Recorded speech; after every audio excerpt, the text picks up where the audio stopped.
Good morning, everybody, and welcome to another issue of Don't Wait Till Pigs Fly, where we have conversations with and for business owners who want to grow their business. They're tired of sitting around waiting for those darn pigs to get up and fly, and they're ready to get started doing it themselves. So today, I am going to be talking with someone who I met recently that I absolutely love talking with and think that we're going to be friends for a long time in the future, and I can't wait to hear what all she has to say.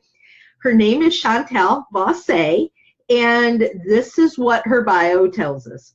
From a blending into the decor type of kid, Chantal Bosse became a biochemistry student, having to prepare and deliver a seminar to get her diploma. Yikes. Little did she know that would eventually become her process to help people with their public speaking and presentations.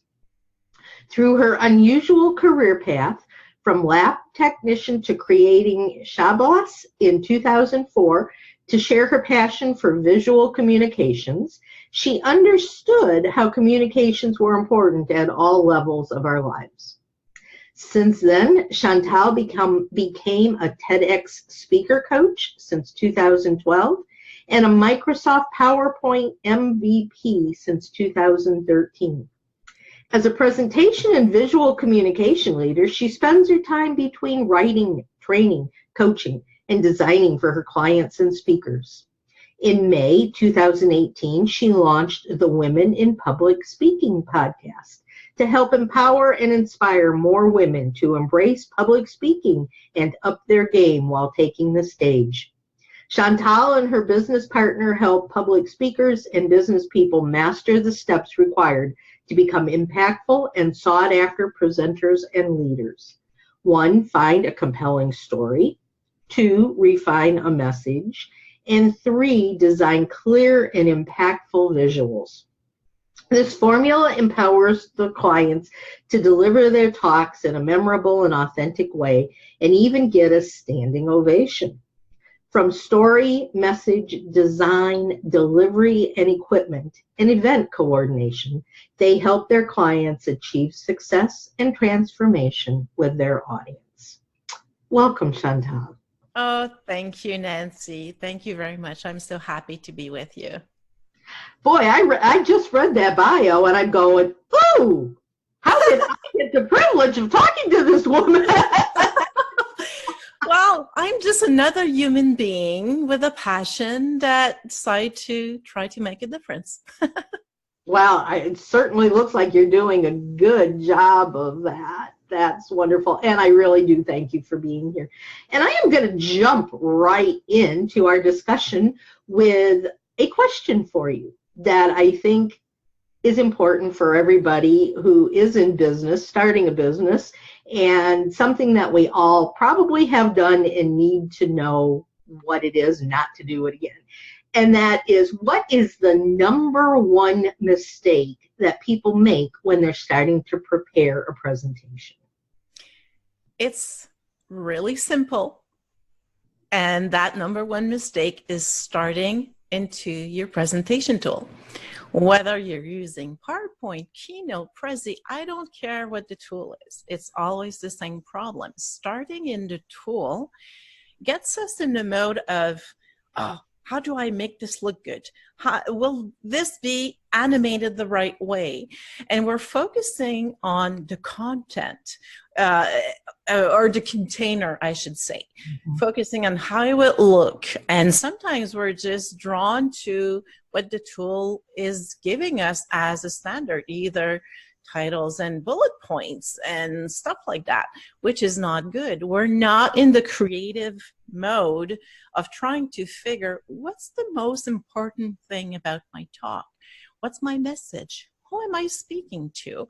What are they expecting? What's their needs? Those are all the questions that people should start thinking about. And to do that, I go back to that very non-technological process of using pen and paper, cue cards, Post-its, whiteboard, whatever. I do have some people that say, oh, you know what? I'm really more of a mind mapping software person. Go ahead if that suits your needs. Me, I realize that I need to touch something. I need to use paper and pen.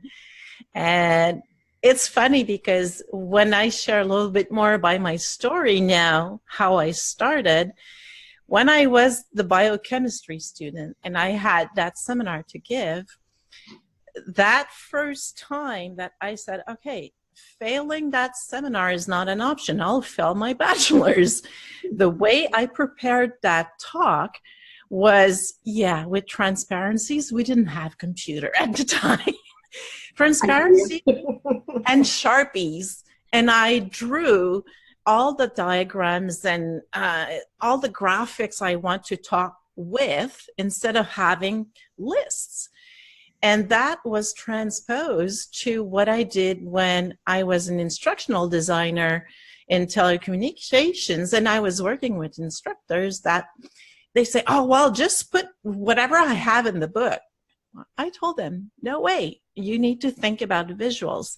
So going back to your initial question, if we go with pen and paper, what that allows us is that we're allowed to just draw some little stick figures, just draw what we're thinking about, using our brains in a more creative way. What images come to mind when we talk about that part of the topic? And everything we put on paper, we can play with it. It's like a card game, and you can just change the sequence. And as I mentioned to some clients at one point, okay, now I'm asking you to delete that slide because it doesn't fit in your content. And it happened that they told me, well, I spent 3 hours designing it. I don't want to get rid of it. That's the problem when we start in the tool. Yeah. We get stuck into how it looks, what the container, how will it dazzle my audience? That's not the first thing we should focus on. No, I agree with you totally. And it's funny because everybody that works with me, if you ask them, what is the one thing that Nancy's always telling you? And they will tell you, write it down. Use pen and paper, write it. And I'm sitting here, I'm getting ready to do a Facebook Live tonight, and I'm trying to put it all together. I've got drawings, I've got sticky notes, I've got my box of the cards, with the line cards that you can write on. And, yes. And I'll go, all right, well, does that make sense here, or do I pick it up and move it over there? And and so you're absolutely right. I hate PowerPoint. I know how to. I know how to use it, and I've done many things with it, but I want to make sure that the people are paying attention to me. They're not mesmerized by this, screen that has graphics and things on it. They're listening to what I'm saying. They're not focused in on something that I've drawn, Although having visuals now is also something we need to think about, but it needs to supplement what we're saying. We still need to be, let's put it this way, the speaker needs to be the star on the stage, but having the visuals will help make your message more memorable throughout time. And they start to have some scientific researches about that, what you can recall if someone is talking versus someone talking with bad visuals or talking with great visuals that supplement or just have an impact on what we are actually saying. And there's a huge difference. I don't remember exactly the percentages because it's been changing. They've been redoing it. But the percentage of recall, if you have visuals, probably is over 60 or 70%, if I remember well. And if you have only voice, sometimes it can be as low as 20%. It depends on how people are articulate, how they modulate their voices, and how interesting their stories are. So it's a huge mix of having a compelling story, having a voice that you make sure you modulate so you keep interest and having great visuals. I call it my type of triangle of success. I love it, and I understand that, and yeah, I wasn't saying to don't do anything with PowerPoint. Oh, no.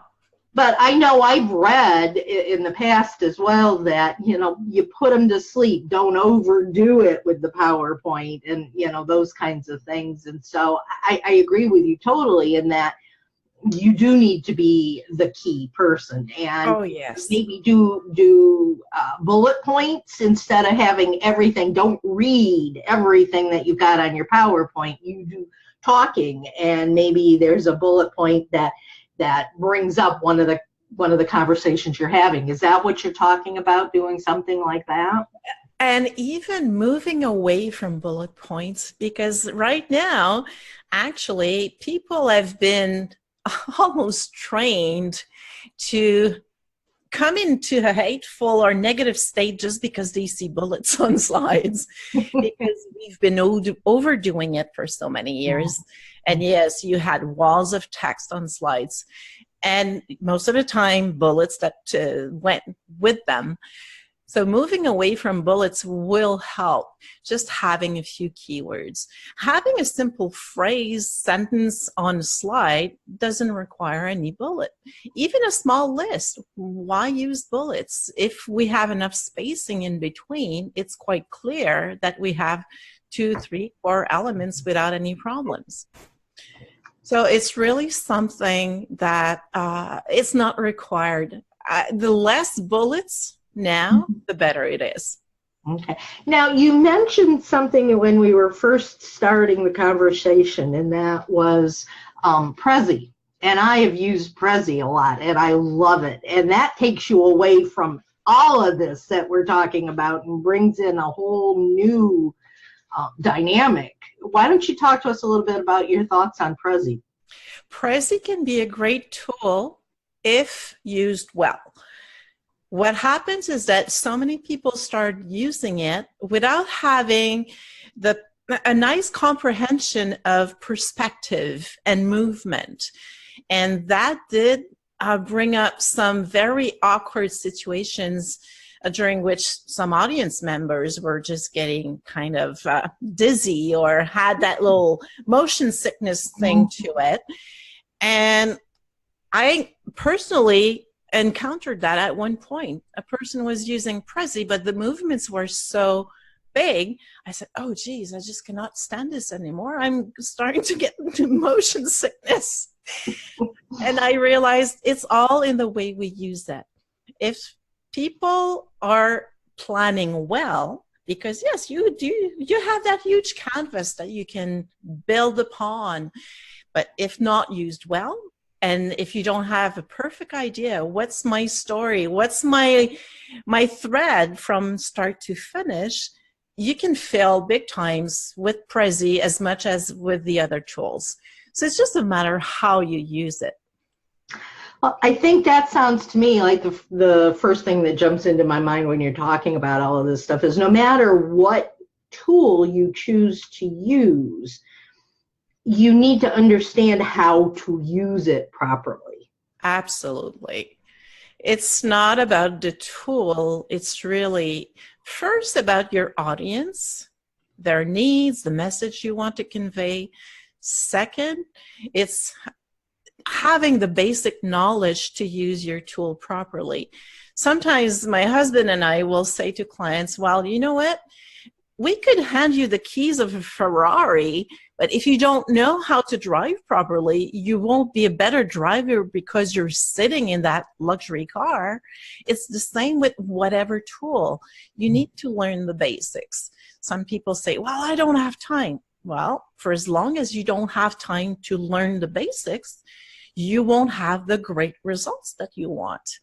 These things go together. It takes a little bit of time, investing your energies in learning the tools that will make you better, the tools that will push your message forward in a positive way. Do you have any suggestions? And I know the next question that we were going to go to was how many slides should a presentation have?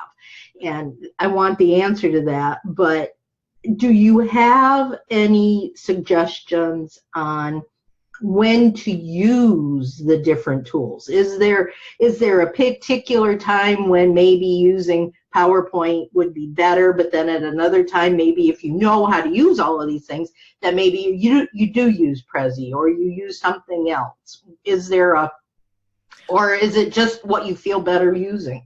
I guess if you have a preference for a tool, keep digging how to use it better. Because the better we get at using a tool, the better the results. And as a comparative, I did a training once on Prezi because I was asked to do it, got to learn it, got to show people what were the challenges of using the tool. But all the reasons people that really love it, they kept telling me, oh, I love Prezi because I have that movement, because I can give perspective. Because I've been drilling down all the possibilities in PowerPoint for so many years, I can now say with all the improvements, I can do very similar things in PowerPoint that are done in Prezi. It's just a matter of knowing the tool. Mm-hmm. So instead of being good at many tools, try to be excellent at one tool and use it properly. I think that would be time well spent instead of just spreading yourself thin. No one has the leisure of spending hours and hours on tools to be trained on during a week. So maybe just focus on one, get really, really good at it, and make sure you use it well. So that would be the best thing, because I don't think, if we keep in mind that our sole focus is audience value and message, who cares about the tool? Finally, it's how you deliver your message that will count. Of course, how your presentation will look, all your visuals will look, that does make a difference in the eye of the audience. But you can produce very nice visuals, whatever the tool that you're using. Perfect. I agree with that so completely.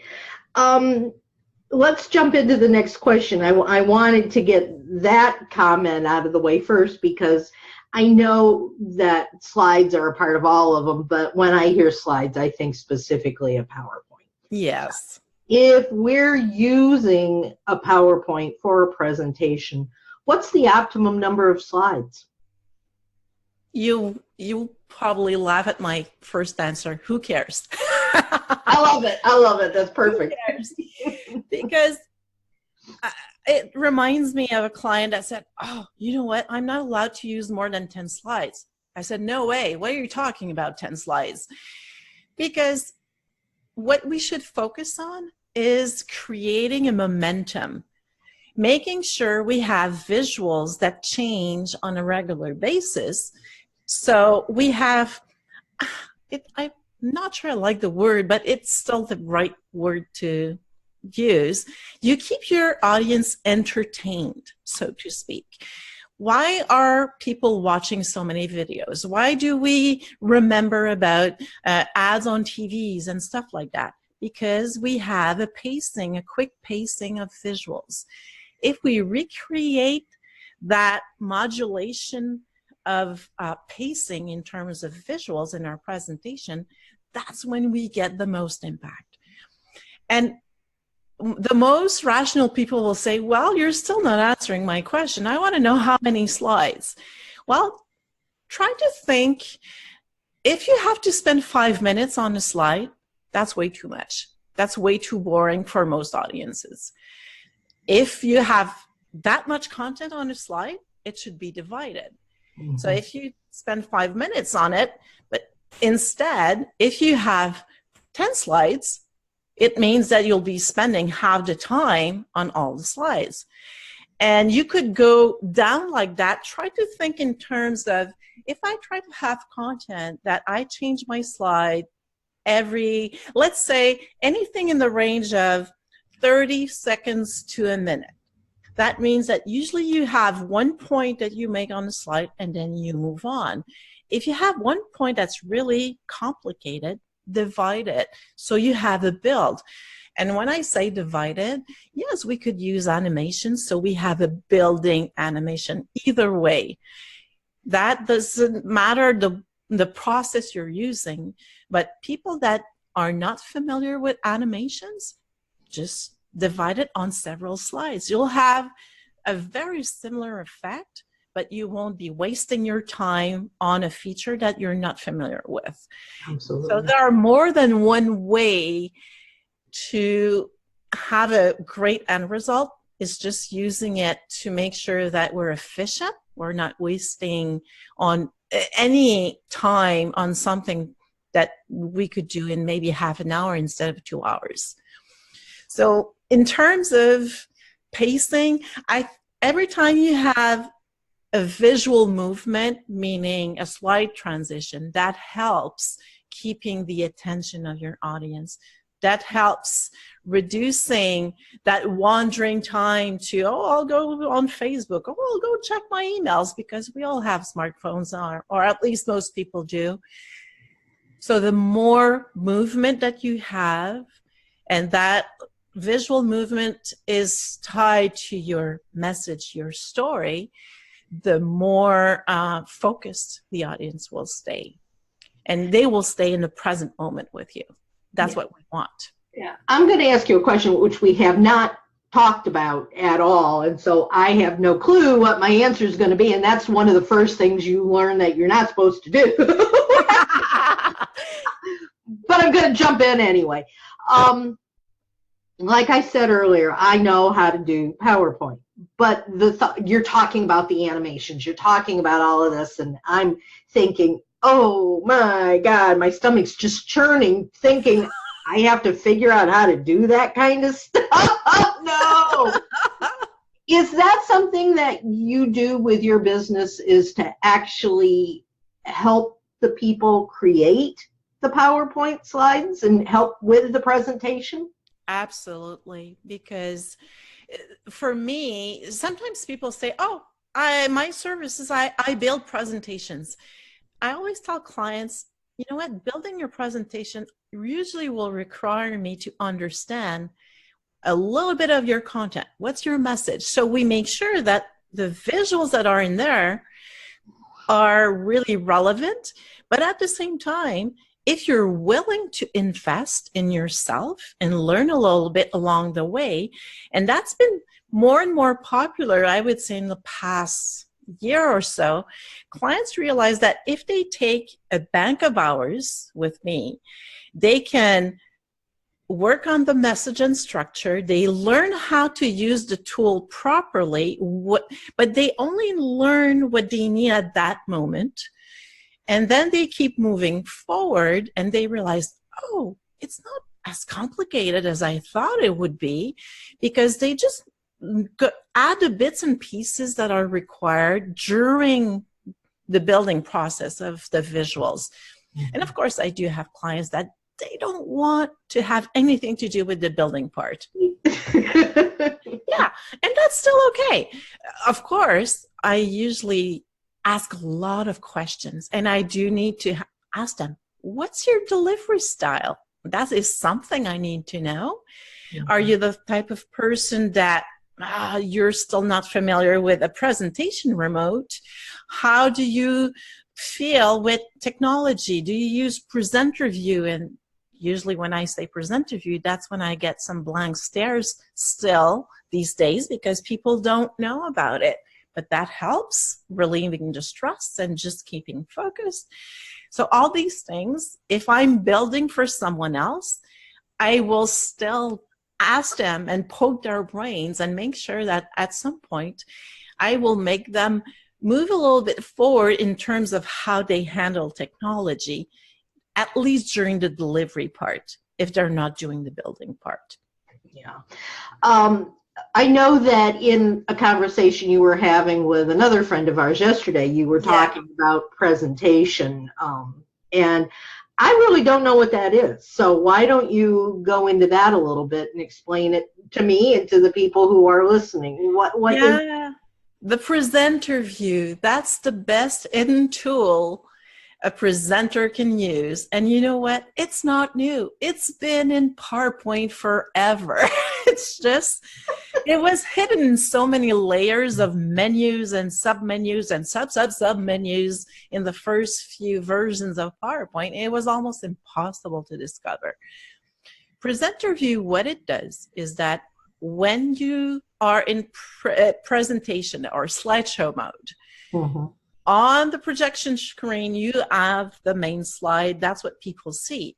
On your laptop, you have another type of screen on which you have the slide on which you are now. You have also a slide, the upcoming slide, so you know where you're going. And all the notes that you can put beneath the slide will be there as your speaker notes. So people that sometimes say, oh, I have to give that data at that time, and I have a hard time remembering what's that percentage or what's the year the research was done in, you can put that in there. And in that window, what's nice is that you can resize it. It's not a one size fits all. People that say, oh, I don't really give a damn about that upcoming slide being so large, you just resize that pane, it becomes smaller. You can do the same with your actual slide, and then you can zoom up the font for your speaker notes. And you do have in there so many other cool tools. Cool tools like you could use that pen tool that you could draw on your slide at the same time. It keeps the notes if you want them. Or sometimes people will just add a blank slide, a white slide, and use it as a whiteboard because they'll be drawing their notes there. It makes it so much more visible than having a flip chart that it helps people see it. Of course, I'm not saying flip charts are a thing of the past all the time, because if you need to have something up during the whole presentation, you might as well have a flip chart. You don't want to be bringing the same slide over and over and over again in your presentation. So you can keep it on paper or a whiteboard. But all the other tools, you can even have access. Let's say someone has a question and they say, oh, you talked about that thing, and that was about 3 slides ago or whatever. You have the possibility to just go back to that slide without flipping through all the slides, because you have a slide sorter. You open that pane, you're the only one who sees it. You pick the slide where you want to go back, and then you just go back there and pick the slide where you left and you want to resume your presentation. Many, many things in there. The clock to keep you on time. So you have so many great tools. Of course, it needs practice. But it is a great way. Sometimes I made some speakers, some of them were so scared of being in front of a group, an audience. And I told them, that's your security net. If you solely rely on it, you won't be impactful, because people will sense that your eyes are always on your monitor, which is not good. But if you practice enough, and then you practice using the tools, that will relieve some of the pressure, some of the stress related to public speaking, because you have everything you need in there. I love it. That makes me excited to go and play this afternoon. I want to. Oh yeah, it's really a great way to use it, and it relieves so many tensions for so many people. When I made them realize, hey, did you ever use that tool? Some people said, oh wow, I could have a few notes in there without being scared of forgetting. Yes, you can. Well, and I'm seeing, because when I do some things, I'm doing a lot more online, and I use Zoom, and I use Zoom Webinar, and you can share your screen and everything through Zoom so people can see it. I have 2 monitors, and I'm thinking, well, that'd be really cool, because I can do this PowerPoint presentation through Zoom on my one monitor, and I'm watching everything that you're just talking about on my other monitor. Absolutely. And it wouldn't show because you just flip from one monitor to the other. You move your mouse, people don't know about it. And everything's perfect in that type of world because you have full control of what you're seeing, what you're saying, especially when it always happens in some parts of our content. We always stumble on that little thing at one point. Well, if we have it, or at least have access to it, it makes our lives easier. Yeah, that sounds wonderful. I can't wait to play. Thank you. I've gotten so much out of this conversation today. I love it. And I hope everybody listening has too. Are you guys taking notes? You know, you need to. And the thing that we've learned so far is practice. Oh, yeah. And I repeat that so many times. It's the only way to have, we can have good results. But if we want excellent results and be considered as leaders and experts in our industries, we need to level up. We need to up our games, and that's how to do it. Absolutely. Now, I'm really interested as well in learning a little bit more about this last question that we're going to talk about, because it's something that I do all the time. And I didn't know about this either. Google Image. What is Google Image, and is it the best place to source photos and graphic elements? Well, the first part, Google Image. If you go in Google, you have an extra tab. By default, you're having web results, so web links and pages and websites. Mm-hmm. But you have a tab that you can flip to images, which means that with the keywords you put in, you'll get only thumbnails of images that correspond to those keywords. Mm-hmm. That's the first way, I would say, to get inspiration. You want to make something more visual. You're not sure how to tackle this. If you go to Google Image just to get inspired, that can bring up new ideas, either doing your own photos, even with a smartphone. That's not really a problem. And the number of pixels that we have on those phones now is really incredible. Or sometimes it could be how to build a graphic element from within PowerPoint, from within your, whatever the tool you're using to create graphics. I go back to that, who cares? Use the tool that you want to use. Yeah. But the second part is it the best place to source? I usually say, when in need of visual, Google Image is not your best friend. Because if you forget to restrict the results to copyright-free material, then you could get in big trouble. Mm-hmm.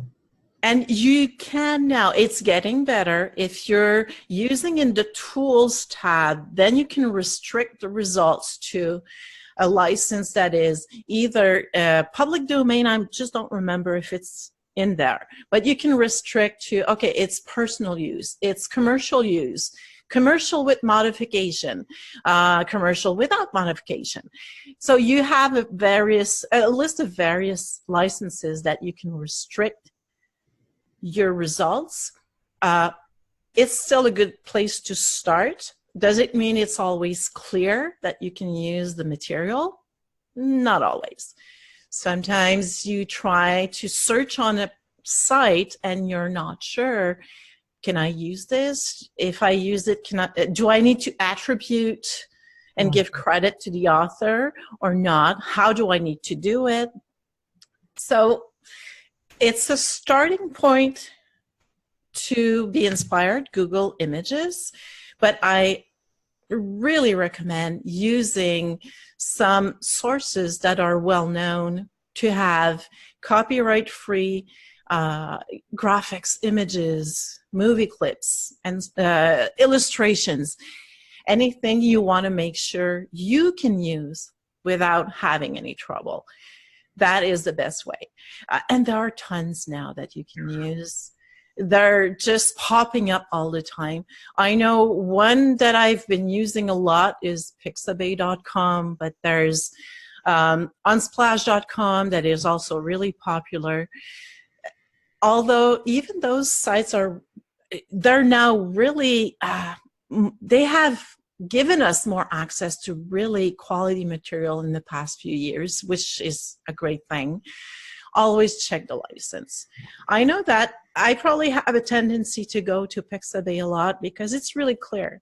You like that photo, you see that, okay, it's CC0. What does CC0 mean? It's Creative Commons 0, which means it's public domain, and it tells you you can use it, modify it, and you don't need to attribute it. Yeah.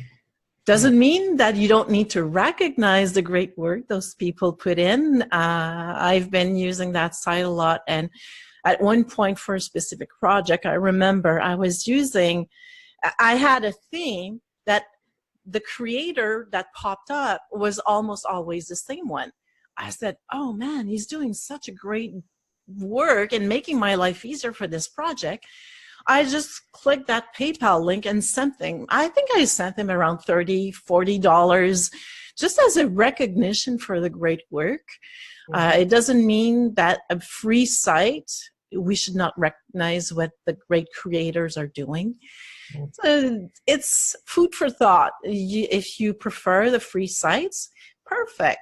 But try to recognize the people once in a while because they're giving us tons of great content for free.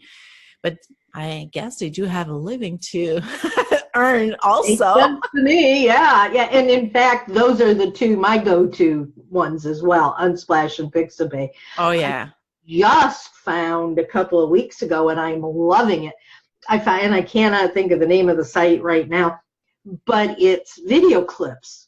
So that when I'm making my own videos, I now can not only put in the still pictures, but I can throw in a video clip here and there, and it's just, oh, this is so cool.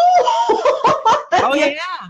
It's great, and so I highly recommend, and absolutely, I will share on posts. I will share who the person who took the picture is at times.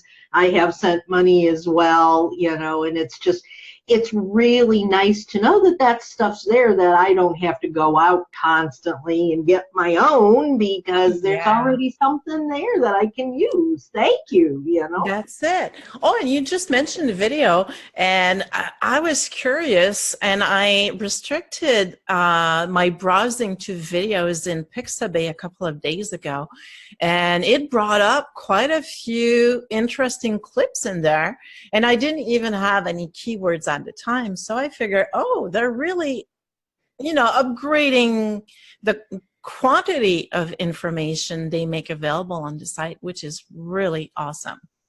Mm-hmm. And again, as you say, that's a way to cut down design time, but anything you're not sure you can find, or it will take ages to find something online, just use your phone.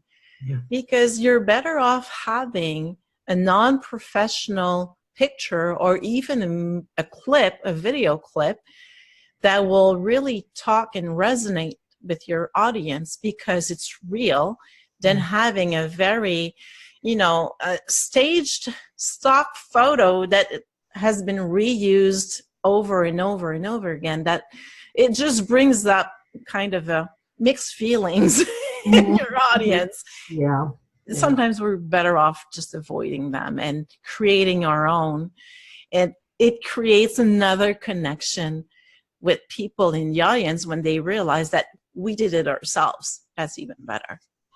And I read not too long ago that it really is, for somebody to see something that you've done, it's almost more important for them to see that it's something you've done yourself. Yes. It doesn't have to be perfect, but yes, it does resonate more if, I'm showing my husband putting up ornaments for the Christmas tree, that means more than if I've got this perfect little family that's putting up Christmas ornaments and all of that. I got Christmas on my mind right now. What can I say? Well, we're slowly but surely heading there. Yeah. But, it's just my viewers are going to say, oh, they really do this. That I want to know more about them, because obviously they really do enjoy the holidays. They're not just, they're not just putting up something that they could find on one of these, sites on the web. So I highly encourage everyone. Yes, I use the stock photographs all the time.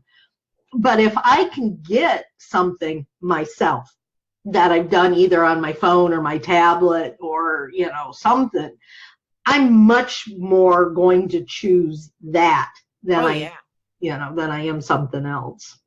And there's a really important part of what you just said that needs to be brought forward is it doesn't need to be perfect.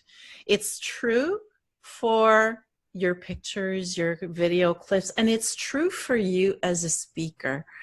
No one is expecting you to be perfect. And as a matter of fact, some people start to have a closer look at that, and they realize having a perfect speaker on stage versus someone that is just authentic and human, and they won't be perfect, they'll slip on something, or they forgot something.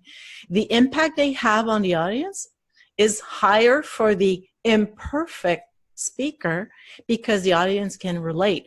Oh, that person is like me. Oh, well, that happened, but I still like that person. A very picture perfect and someone that doesn't seem to be real in terms of how we feel, we won't relate as much. Right, absolutely. And so I think everything that we've been talking about for this past 45 minutes already. Yeah, I mean, wow, is so important for my audience, because we start to do something and we're afraid. I don't want to get up there and do that presentation. I don't want to do this PowerPoint because I don't understand how to do it.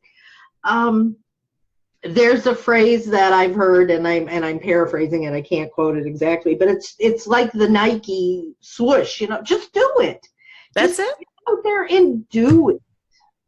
Or one thing that I make people laugh when I say this is be perfectly imperfect. There you go. That's it. Nobody will be looking at you in a negative way because it was not perfect. And anyway, we'll have some awesome days as speakers, and sometimes we'll say, ooh, that didn't go well. That didn't go as planned. For many reasons. It can be us, it can be the audience, it can be something that happened. We just have to live with it. Okay, it didn't go well. What did I learn? Is it something that I can improve for next time? If so, improve it. If not, just put it aside and say, okay, I didn't have control over that. It is what it is. And next time I'll just forget about it and focus on the audience I have. Right. Absolutely. So, hey, everybody, are you listening? These are wonderful words of wisdom. And I know I've been sitting here taking notes the whole time. And so I really, we're getting down to the last couple of minutes of our talk here. And I really want to thank you, because it's been such an important conversation, such an interesting conversation. I've personally learned a lot, and I'm sure my listeners have too. Is there anything burning that you really want to share with us before we say goodbye today? Well, I'll just go back to please practice. Plan and practice. Put those words up on your vision board in front of you, Absolutely. And I was talking about vision boards the other day, and I said, it's really nice to have these pictures of all these things I want to have happen, but you know what? If I'm just sitting here thinking, gee, I would like to have that, I'm probably not going to get it. You need to practice. You need to do the work in order to get those things to happen. this is a perfect example of what I talk about all the time. When you get out there, pick something that you want to do, whether it's using Prezi, whether it's using PowerPoint. Find one of those sites that has those wonderful royalty-free pictures and work with them.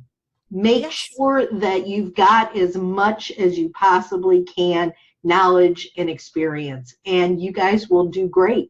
And plan on doing presentations, because it's an important part of any business, whether it's just standing up at a networking group and presenting who you are. A 1-minute elevator speech is really a presentation. It is. It is. So whatever the reason, we always need to put ourselves out there. We always need to promote our businesses, push out our message. So it can be with visuals. Sometimes it's not. But in the end, it's always making sure we have a relevant and valuable message. Absolutely. Well, thank you so much, Chantal. I so appreciate getting to know you a little better, getting to hear your wonderful words of wisdom. And I know that everybody listening is going to download, subscribe, make sure that not only hear Chantal, but you listen to every week of Don't Wait Till Pigs Fly. We air on Spreaker, iTunes, and several other venues at Fridays at 5 p.m. Eastern. And I hope that you will follow along. If you have any questions on this conversation, Chantal, how can they get in touch with you? I think the easiest way is just to either drop me a line on LinkedIn. Chantal Bosse, I'm on LinkedIn, or my website is shabazz.ca. Switch to the English if you want, and you'll have a contact form in there that will be easy to find. Wonderful. Again, thank you so much, and I look forward to talking to you again soon. We seem to run into each other all over the internet.